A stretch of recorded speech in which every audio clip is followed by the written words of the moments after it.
Hello, welcome all of students. Vandana ma'am की class में आपका फिर से स्वागत है। एंड सनशाइन स्टडी पॉइंट में आपकी जो स्टडी चल रही है ग्रामर की, इंग्लिश ग्रामर की, आज उसी स्टडी को आगे बढ़ाते हुए हमें टेंस के अगले पार्ट में एंट्री करना है। क्योंकि अभी आपको पता तो है ही है, स्टडी कर रहे हो तो आपको मालूम है कि हम कौन सा टेंस का कौन सा पार्ट स्टडी कर रहे हैं। जी हाँ, क्योंकि हम पास्ट टेंस में चल रहे हैं। प्रेजेंट टेंस के जो 4 पार्ट थे उसकी स्टडी कर चुके हैं। पास्ट टेंस की भी इंडेफिनिट एंड कॉन्टिन्यूअस जो पार्ट है उसकी भी स्टडी कर चुके हैं। अब हम आते हैं पास्ट परफेक्ट में। बट पास्ट परफेक्ट अभी आपको ना पढ़ा करके पास्ट परफेक्ट कॉन्टिन्यूअस आपको पढ़ाने जा रहे हैं, क्योंकि पास्ट परफेक्ट जो टेंस है उसमें जो सेंटेंस बनते हैं उसमें दो सेंटेंस एक साथ बनते हैं, यानी कि उसमें 2 टेंस एक साथ चलते हैं। तो चूँकि किसी भी चीज़ का जो सीखने का तरीका होता है उसमें हमारा माइंड क्या करता है, जो इजी चीज़ होती है उसे कैप्चर जल्दी करता है, और जो थोड़ा सा टफ होता है उसको बाद में कैप्चर कर पाता है जब वो इजी चीज़ को अपने अंदर भर लेता है, समझ लेता है। तो बस वही तरीका हम आपको सिखाने के लिए अपनाना चाह रहे हैं। इसीलिए पास्ट परफेक्ट को अभी रोक करके पास्ट परफेक्ट कॉन्टिन्यूअस आपको पढ़ाने जा रहे हैं, क्योंकि इसके अलावा जो भी पार्ट हैं उसमें सिंगल ही आपको सेंटेंस मिलने हैं और आगे भी मिलेंगे। पास्ट परफेक्ट कंटिन्यूअस भी पढ़ेंगे तो उसमें एक ही सेंटेंस आपको मिलने वाला है, यानी कि अफर्मेटिव में एक है तो एक ही सेंटेंस है, निगेटिव है तो एक है, इंट्रोगेटिव है तो एक है। और पास्ट परफेक्ट में क्या होगा, अफर्मेटिव है तो उसमें 2 सेंटेंस आपको एक साथ होंगे, निगेटिव है तो 2 होंगे, इंट्रोगेटिव है तो भी यही चीज़ होना है। तो हम आपको टफ चीज़ अभी रोक करके इजी चीज़ आप सीख लीजिए, उसके बाद आपको ये सबसे लास्ट में ये आपको पढ़ाया जाएगा। तो चलिए स्टार्ट करते हैं अपनी study past perfect continuous tense की। परफेक्ट हम जानते हैं कि कोई भी कार्य, कोई भी एक्शन जो पूर्ण हो चुका हो, पूरा हो चुका हो, उसे हम परफेक्ट कहते हैं। कंटिन्यूअस का मतलब कंटिन्यू यानी लगातार जो चल रहा है। तो इसका मतलब है कि इसमें परफेक्ट भी है और कंटिन्यूअस भी है। तो इससे पहले भी मैं आपको प्रेजेंट परफेक्ट कंटिन्यूअस में ये चीज़ क्लियर कर चुकी हूँ कि परफेक्ट का मतलब होता है पूर्ण हो चुका, कंटिन्यूअस का मतलब चल रहा। तो दोनों एक साथ कैसे हो सकते हैं? दोनों एक साथ हो सकते हैं। जैसे कहा गया वह 2 घंटे से पढ़ा रहा था, या वो 2 बजे से पढ़ा रहा था। तो 2 बजे से पढ़ा रहा था में आप ये समझ सकते हो कि उस 2 बजे से पढ़ाने के बीच में कुछ चीज़ें पढ़ाई जा चुकी हैं, यानी जो भी लेसन उसमें पढ़ाया जा रहा होगा, मैथ इंग्लिश जो भी पढ़ रहे हैं उसका कुछ पार्ट कंप्लीट हो चुका है, परफेक्ट हो चुका है, और कुछ जो है वो चल रहा है। इसीलिए परफेक्ट और चल रहा दोनों को ही कंबाइंड करके परफेक्ट कंटिन्यूअस बनता है। तो प्रेजेंट में थे तो इसलिए वर्तमान की बात हो रही थी, तो वहाँ पर हम प्रेजेंट परफेक्ट कंटिन्यूअस। अब चूँकि जो भी एक्शन है, जो भी कार्य है वो बीते हुए समय का है, इसलिए पास्ट परफेक्ट कंटिन्यूअस टेंस। तो इसकी आईडी देख लीजिए आप, रहा था, रही थी, रहे थे। इसके साथ में आपका समय भी दिया रहेगा, जो आप प्रेजेंट परफेक्ट कंटिन्यूअस में भी स्टडी कर चुके हैं। सेम वही चीज़ इसमें है, यानी प्रेजेंट परफेक्ट कंटिन्यूअस में भी किसी भी एक्शन का, किसी भी कार्य का समय दिया रहता था जो निश्चित और अनिश्चित रूप में होता था, जिसके लिए आप सिंस एंड फॉर का यूज़ करते रहें। तो वही चीज़ इसमें भी है। सेंटेंस तो रहेगा नहीं, तो केवल होता है कि रहा था, रही थी, तो हमारा कंटिन्यूअस में भी तो आता है। पास्ट कंटिन्यूअस अभी इससे पहले आपने पढ़ा है, तो उसमें भी रहा था, रही थी, रहे थे, लेकिन उसमें कार्य का समय नहीं दिया था।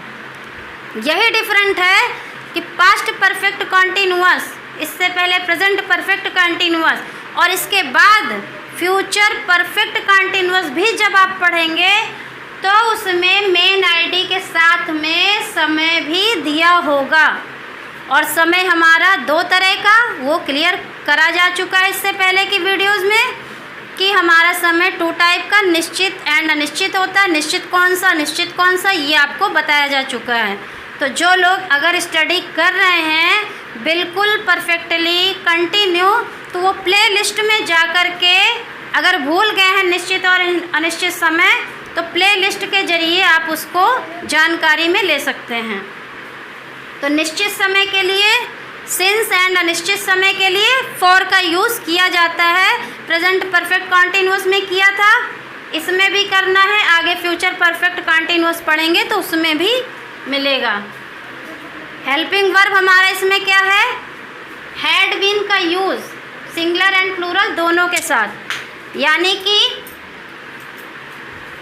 हमारा जो हेल्पिंग वर्ब है इसमें केवल एक ही है, हैड बीन है, जो कि सिंगुलर सब्जेक्ट हो या प्लूरल सब्जेक्ट हो, दोनों ही सब्जेक्ट के साथ हैड बीन का यूज़ होना है। एंड वर्ब की फर्स्ट फॉर्म में आईएनजी का यूज़ होना है। कंटिन्यूअस में भी होता है लेकिन डिफरेंट अभी आपको बता दिया। अब आप फॉर्मूला देख लीजिए। अफर्मेटिव का फॉर्मूला क्या होगा, सब्जेक्ट प्लस हेल्पिंग वर्ब यानी हैड बीन प्लस वर्ब की first form plus ING plus object. Negative का क्या होगा, subject plus had plus not plus been. आपने प्रेजेंट परफेक्ट भी जब पढ़ा था तो वहाँ पर भी आपको बीन मिला था, हैज़ बीन या हैव बीन, हैज़ बीन या हैव बीन मिला था। तो जहाँ पे हेल्पिंग वर्ब 2 पार्ट में होता था, हमने बताया था जब 2 पार्ट में हेल्पिंग वर्ब होता था तो जो निगेटिव सेंटेंस होता था उसमें नॉट को बीच में रखते थे, यानी कि 2 पार्ट के बीच में नॉट को रख देते थे, यानी हैड और बीन को अलग कर देते हैं नेगेटिव सेंटेंस में। तो had not plus been plus verb की first form plus ING plus object. Same interrogative में आ जाइए। फर्स्ट ऑफ ऑल, फर्स्ट यानी कि जो क्या से स्टार्ट होता है सेंटेंस, तो उसमें हेल्पिंग वर्ब पहले लगाते हैं। अब इसमें भी हैड बीन है हेल्पिंग वर्ब, हैड पहले आ जाएगा, बीन सब्जेक्ट के बाद आएगा, इसमें भी सेपरेट हो जाता है। तो हमारा had plus subject plus been plus verb की first form plus ING plus object. Second देखिए, इसी का जो सेकंड टाइप होता है इंट्रोगेटिव का, जिसमें क्वेश्चन वर्ड अदर आते हैं, बीच में आते हैं या क्या भी बीच में आता है, तो उसकी इंग्लिश हमें सबसे पहले बनानी होती है plus had plus subject plus been plus verb plus ING plus object. अब आप सोच रहे होंगे कि इंट्रोगेटिव में निगेटिव आता है, तो इससे पहले भी आपको हेल्पिंग वर्ब जहाँ पे 2 पार्ट होते थे मैंने बताया था। और फिर इंट्रोगेटिव में आप जानते हो कि अगर नॉट आ गया है निगेटिव तो हमें नॉट का यूज़ सब्जेक्ट के बाद करना होता है, यानी कि नॉट हमारा सब्जेक्ट एंड बीन के बीच में आ जाएगा। इससे पहले हेल्पिंग वर्ब पढ़ते थे तो उसमें 2 पार्ट में हेल्पिंग वर्ब नहीं होते थे, तो सब्जेक्ट एंड वर्ब के बीच में हो जाता था नॉट, बट यहाँ पर बीन है इसलिए सब्जेक्ट एंड बीन के बीच में हो गया। और मैंने इससे पहले भी बताया आपको 2 चीज़ें याद रखने की ज़रूरत नहीं है। इंट्रोगेटिव में निगेटिव अगर आता है तो नॉट का यूज़ सब्जेक्ट के बाद करना है, इतना आप अपने माइंड में रखिए, आपको कुछ भी और माइंड करने की ज़रूरत नहीं है। तो ये क्लियर हो गया। चलिए अपने एग्ज़ाम्पल की ओर, अपने एग्ज़ाम्पल देख लेते हैं, क्योंकि एग्ज़ाम्पल समझ कर ही आपकी स्टडी कंप्लीट होती है, अच्छे से और समझ में आती है। देखिए एग्ज़ाम्पल आपके 6 टाइप, चूँकि हर एक टेंस का जो सेंटेंस आप पढ़ते हैं अफर्मेटिव, निगेटिव, इंट्रोगेटिव, तो उनके टोटल हमने बताए थे 6 ही पार्ट होते हैं। उनको मैंने 6 पार्ट में करके आपके सामने ये लिखा है। तो देखिए, मैं 2 घंटे से पढ़ रहा था। आपकी आईडी मिल गई कि कंटिन्यूअस में है। अब ये रहा था से तो ये समझ में आ रहा है कि हम पास्ट कंटिन्यूअस में हैं, बट उसके साथ में देखिए आपका ये टाइम भी दिया हुआ है, इसका मतलब हम पास्ट कंटिन्यूअस में नहीं हैं, पास्ट परफेक्ट कंटिन्यूअस में हैं। समय दिया है तो पास्ट परफेक्ट कंटिन्यूअस में है। बनाना कैसे है, आई हैड बीन, पढ़ा रहा टीचिंग, और 2 घंटे क्या है, निश्चित या अनिश्चित, 2 घंटे यानी कि कोई फिक्स टाइम नहीं दिया, 2 बजे दिया होता तो हमारा निश्चित समय था। 2 घंटे, 4 घंटे, 2 दिन से, 5 दिन से, 2 सप्ताह से, 3 महीने से, ये सब हमारे अनिश्चित समय हैं। एंड 2 बजे से 4 बजे से, सोमवार से मंगलवार से, सुबह से शाम से, रात से दोपहर से, ये सब हमारे, या फिर ईयर का नाम दिया हो, साल का नाम दिया हो 1984 या 1985, इस तरह का दिया है तो हमारा निश्चित समय में आता है। और निश्चित के लिए सिंस, अनिश्चित के लिए फॉर। 2 घंटे हमारा अनिश्चित समय है यानी कि फॉर 2 आवर्स। हम 2 बजे से नहीं पढ़ रहे थे, ये सेंटेंस हमारा नॉट आ गया। देखिए नेगेटिव सेंटेंस है, ऊपर का हमारा अफर्मेटिव था। हम 2 बजे से नहीं पढ़ रहे थे। We had not been, had और बीन के बीच में नॉट का लगना है। देखिए नेगेटिव का फॉर्मूला यही बता रहा है हमें, हैड और नॉट के हैड और बीन के बीच में नॉट का यूज़।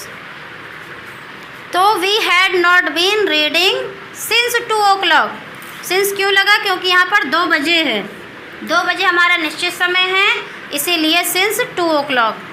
थर्ड आइए, क्या वह सुबह से पढ़ रहा था? ये हमारा इंट्रोगेटिव है जो क्या से शुरू यानी फर्स्ट टाइप का है, हेल्पिंग वर्ब से शुरू होना है।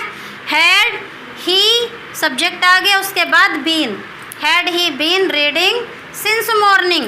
अब देख लिए सुबह से निश्चित समय इसलिए सिंस मॉर्निंग। फोर्थ आइए, क्या वह सुबह से नहीं पढ़ रहा था?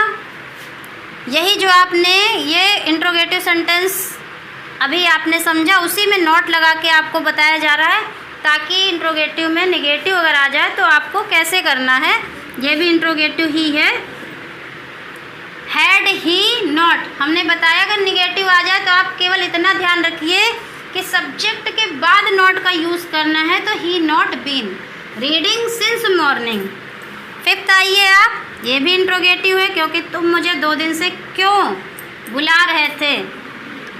अदर क्वेश्चन वर्ड आया, बीच में आया है क्यों। वाई हैड यू बीन, बुलाना का कॉल होता कॉलिंग मी फॉर 2 days। बुला रहे थे किसे? मुझे, इसीलिए ये मुझे यानी कि ऑब्जेक्ट में आ गया, उसकी इंग्लिश मी होती है। मी फॉर 2 days, 2 दिन से। 2 दिन हमारा अनिश्चित समय है, दिन का नाम तो बताया नहीं गया कि मंडे है, संडे है, ट्यूसडे है, इसलिए फॉर 2 days। 6 यानी लास्ट आपका, ये भी इंट्रोगेटिव है बट इसमें नॉट का यूज़ दिया है, देखिए इसलिए इंट्रोगेटिव में नेगेटिव। तुम मुझे 2 दिन से क्यों नहीं बुला रहे थे, इसी का नेगेटिव टाइप भी बना दिया है। Why had you not, subject हमारा यू है, देखिए सब्जेक्ट के बाद ही नॉट का यूज़ किया गया है।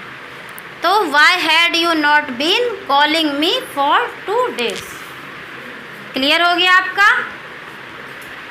देखिए स्टडी आपकी बिल्कुल सिंपल है, इसमें कोई भी प्रॉब्लम नहीं आने वाली है। सभी स्टूडेंट से ये मेरी उम्मीद है और मेरी भी शुभकामना है। जो स्टूडेंट टेंस में मेहनत कर रहे होंगे, स्टडी कर रहे होंगे, तो उन्हें सफल होने से कोई नहीं रोक सकता है।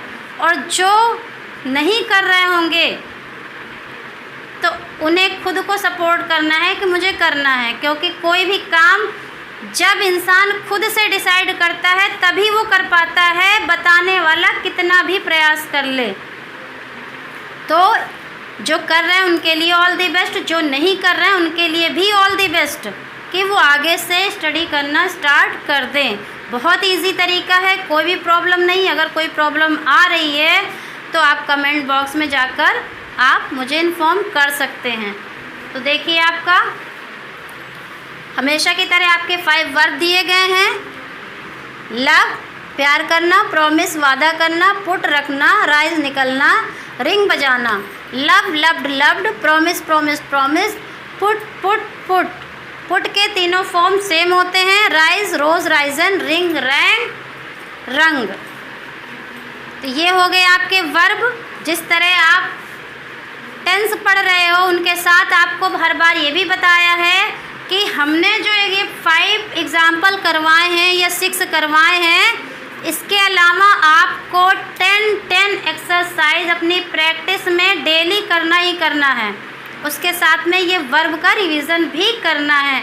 अगर आप इस नियम से चल रहे होंगे तो 100% श्योर है इंग्लिश की पकड़ आपके हाथ में होगी। All the best all of students. Subscribe करना, लाइक करना आपके हाथ में है। तो देखिए आपका हाथ बंधा हुआ है कि खुल रहा है आगे बढ़ने के लिए। और अगर पूरी स्टडी आपको करनी है सीक्वेंस से टेंस की, तो आप प्लेलिस्ट में जा कर के देख सकते हैं। ओके।